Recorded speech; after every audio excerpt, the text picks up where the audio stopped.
Bharatiya Janata party ने 3 महीने पहले ही अपनी पहली लिस्ट जारी कर दी है 21 कैंडिडेट्स की, और इसके बाद से ही छत्तीसगढ़ की पॉलिटिक्स के डायनामिक्स बदल गए हैं। कांग्रेस के पहले रिएक्शन के लिए वेट किया जा रहा था और अब देखना बाकी ये होगा कि कांग्रेस अपनी पहली लिस्ट कब निकालती है। इनफैक्ट पॉलिटिकल एक्सपर्ट हमारे साथ जुड़ रहे हैं, दिवाकर मुक्तिबोध जी, उनके पास जाएंगे। लेकिन उससे पहले मैं आपको बता दूं कि इस लिस्ट में टोटल 5 विमेन कैंडिडेट्स को जगह दी गई है। विमेन रिप्रेजेंटेशन काफी अच्छा रहा। 10 एसटी कैंडिडेट्स को जगह मिली है और 1 एससी। तो बहुत ज्यादा फोकस अगर आप देखेंगे तो विमेन और ट्राइबल चेहरों पर काफी ज्यादा दिया गया है। और कहीं ना कहीं भारतीय जनता पार्टी ये मैसेज भी देना चाहती है कि ट्राइबल सीटों को लेकर, ट्राइबल मुद्दों को लेकर काफी ज्यादा पार्टी सीरियस है। और प्रधानमंत्री नरेंद्र मोदी खुद सीईसी मीट ले रहे हैं और उससे कहीं ना कहीं गंभीरता समझ आती है कि भारतीय जनता पार्टी किस गंभीरता से छत्तीसगढ़ को इस पूरे इलेक्शन में लेना चाहती है। और कहीं ना कहीं उनकी तैयारी भी साफ रूप से दिखाई देती है। अब इसका और एनालिसिस करने के लिए हम चलेंगे दिवाकर मुक्तिबोध जी के पास, जो छत्तीसगढ़ में काफी 3 दशकों के पत्रकार हैं। इनफैक्ट उससे भी ज्यादा दशकों से ये पत्रकारिता कर रहे हैं और दैनिक भास्कर और नवभारत के एडिटर रहे हैं। तो इनसे अच्छा कोई नहीं हो सकता, मैं समझती हूँ, हमारे ब्रेकअप के लिए कि किस तरह से ये लिस्ट सर बाहर आई। और जैसा मैंने कहा, विमेन रिप्रेजेंटेशन, सारी चीजें हुई, काका वर्सेस भतीजा भी हुआ। लेकिन सर, काका वर्सेस भतीजा में बस एक सवाल ये अहम पूछना बाकी है।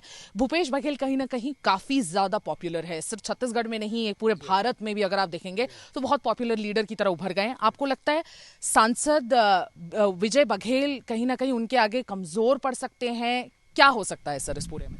देखिए, किसी भी चुनाव के बारे में कोई भविष्यवाणी नहीं की जा सकती। वो उसमें रिजल्ट क्या आएगा वो निर्भर करता है परिस्थितियों के ऊपर में और जनता के मूड के ऊपर में, वोटर्स के मूड के ऊपर में।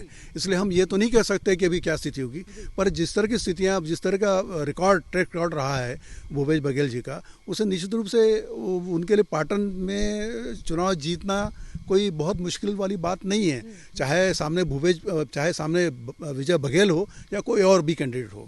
क्योंकि पिछला जो चुनाव था, 2018 का चुनाव हुआ था, पार्टी ने मोती साहू को उम्मीदवार बनाया था, तो वो बुरी तरह से हार गए थे। तो निश्चित रूप से भूपेश बघेल के लिए ऐसी कोई कठिनाई वाली बात नहीं है मेरे ख्याल से। भूपेश बघेल के लिए कोई कठिनाई वाली बात नहीं है।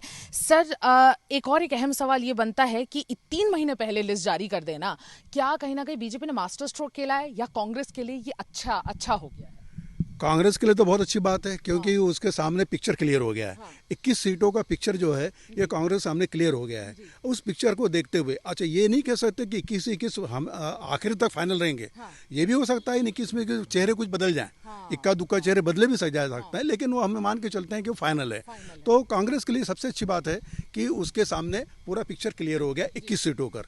तो उनको ध्यान में रखते, उन चेहरों को ध्यान में रखते, बीजेपी के चेहरों को, बीजेपी के कैंडिडेट्स के राजनीतिक पृष्ठभूमि को, उनकी पॉपुलरिटी को ध्यान में रखते वे अपना उम्मीदवार खड़ा कर सकते हैं। तो उनको अच्छा मौका मिल गया है अपने उम्मीदवार तय करने के लिए।